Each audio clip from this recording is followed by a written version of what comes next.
Gislin dari kelas 92. Hari ini saya akan menjelaskan materi tentang bab 7, sistem transmisi energi listrik.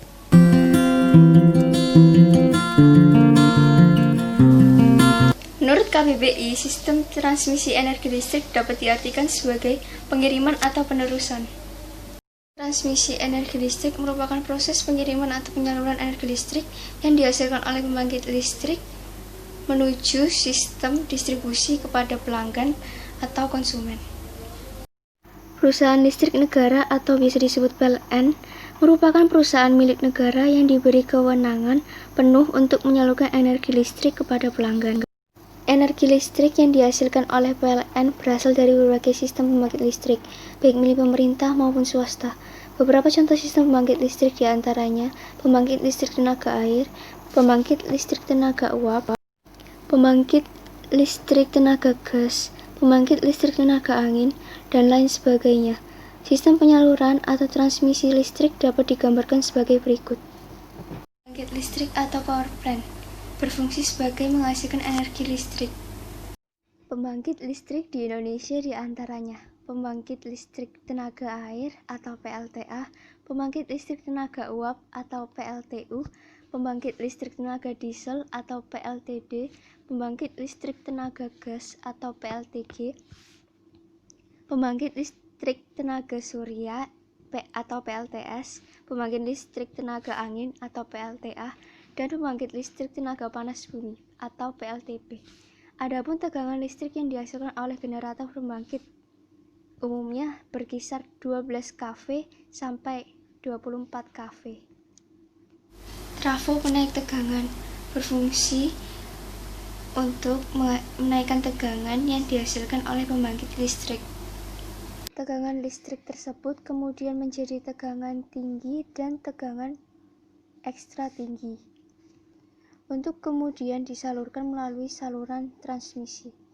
Standar tegangan tinggi di Indonesia yaitu 70 kV dan 150 kV, sedangkan standar tegangan ekstra tinggi yaitu 275 kV dan 500 kV. Saluran transmisi berfungsi untuk menaikkan tegangan tinggi dan tegangan ekstra tinggi. Di Indonesia, saluran tegangan ekstra tinggi sering disebut SUTEX atau saluran udara tegangan ekstra tinggi.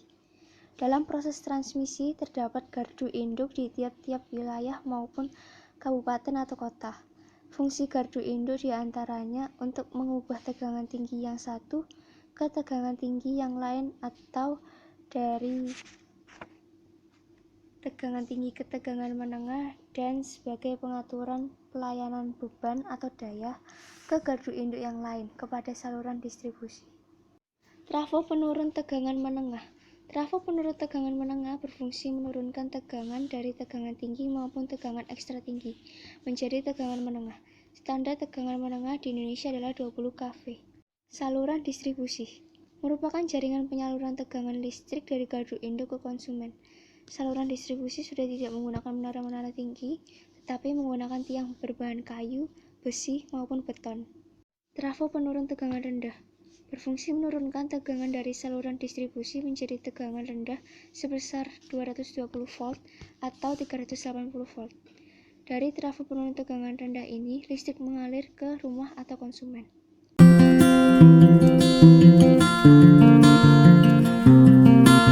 Listrik merupakan istilah yang sudah tidak asing lagi di telinga kita. Hampir setiap hari kita selalu menggunakan listrik di rumah. Misalnya, lampu dan berbagai peralatan elektronik lainnya membutuhkan listrik untuk dapat digunakan. Listrik dapat diartikan sebagai sesuatu yang muncul akibat adanya muatan listrik. Muatan listrik muncul karena adanya pergesekan elektron dan proton. Adapun instalasi listrik merupakan rangkaian terpadu yang menghubungkan sumber listrik melalui media penghantar atau konduktor. Pada dasarnya, sifat listrik tidak dapat dilihat, tetapi dapat dirasakan. Kilatan petir ataupun percikan api pada instalasi listrik merupakan akibat adanya loncatan elektron yang mengalir pada sebuah media penghantar. Berdasarkan sumbernya, energi listrik dapat dibagi menjadi dua macam antara lain sebagai berikut, Yang pertama ada sumber listrik AC atau alternating current. Sumber listrik AC atau alternating current adalah sumber listrik yang menghasilkan arus listrik bolak-balik, misalnya listrik dari PLN dan generator AC. Yang kedua ada sumber listrik DC atau direct current. Sumber listrik DC atau direct current adalah sumber listrik yang menghasilkan arus listrik searah, misalnya baterai, generator DC, aki, dan solar cell. Model sederhana rangkaian instalasi listrik merupakan rangkaian instalasi kelistrikan yang umumnya terdiri atas sumber listrik, saklar pengaturan, dan beban. Sumber listrik dapat berasal dari sumber listrik AC, seperti sumber listrik dari PLN. Contohnya sumber listrik AC yang sederhana adalah instalasi listrik pada kamar yang terdiri atas sumber listrik, satu buah saklar, satu buah stop kontak, dan satu buah lampu. Selain berasal dari sumber listrik AC, rangkaian instalasi listrik sederhana juga dapat berasal dari sumber listrik DC atau seperti baterai, aki, dan generator DC. Contoh sederhananya dapat dijumpai pada senter, kelistrikan pada sepeda motor, dan kelistrikan pada dinamo sepeda. Peralatan. Dalam melakukan pemasangan instalasi listrik rumah tangga, tentunya kita harus menggunakan peralatan yang memenuhi standar nasional.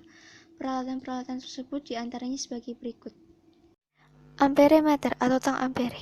Amperemeter merupakan alat ukur yang berfungsi untuk mengukur besaran arus listrik yang mengalir dengan satuan ampere.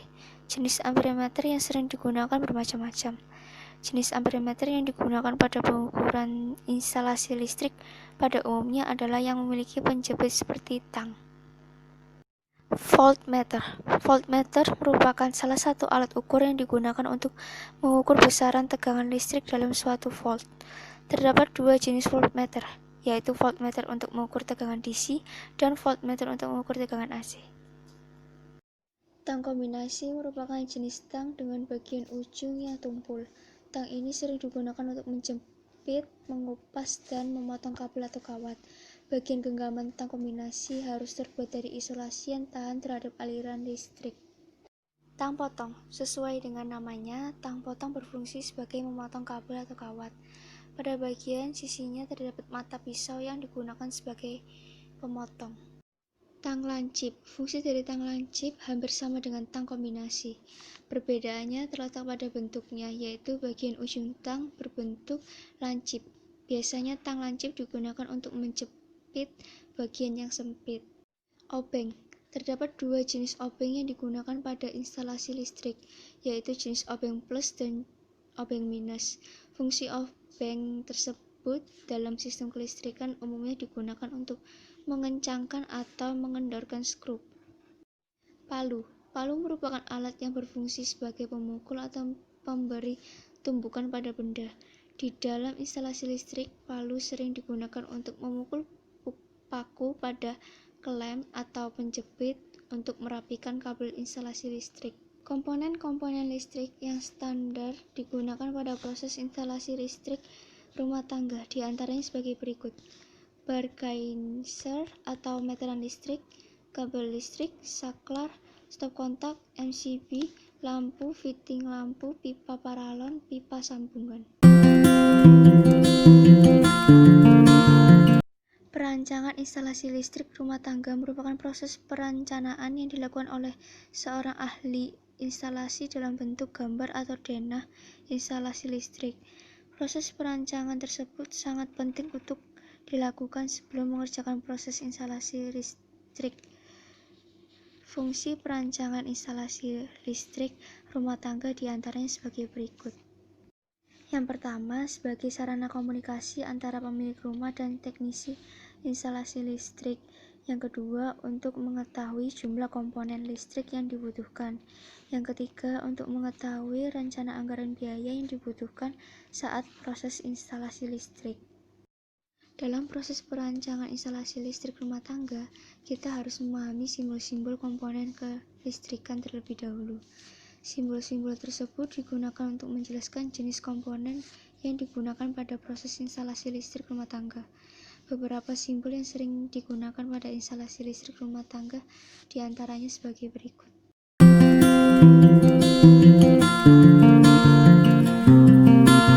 Untuk memulai memulai proses pembuatan diagram kerja instalasi listrik rumah tangga, beberapa persiapan yang perlu dilaksanakan diantaranya sebagai berikut.